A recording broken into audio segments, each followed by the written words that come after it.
சேட்டை பண்ணுறது நீ, தண்ணியை கொட்டினது நீ, சாப்பாடு துப்புனது நீ. அப்போ நான் தான் உங்ககிட்ட பேசக்கூடாது. பேசாது.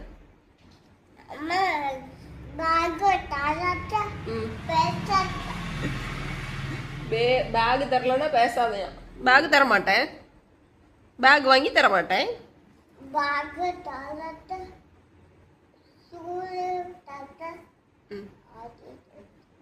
ஸ்கூலுக்கு போக வேண்டாம், வீட்டிலே கடை. சாப்பிட மாட்டேங்கிறேன், அதனால உன்னையும் ஸ்கூலுக்கு அனுப்ப மாட்டேன்.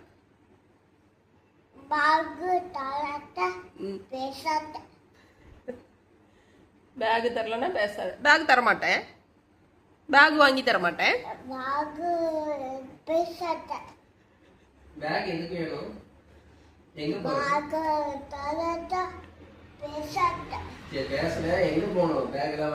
பேக் போட்டு எங்க போவ? ஸ்கூல்ல போய் என்ன பண்ணுவ? ஸ்கூல்ல போய் என்ன பண்ணுவ?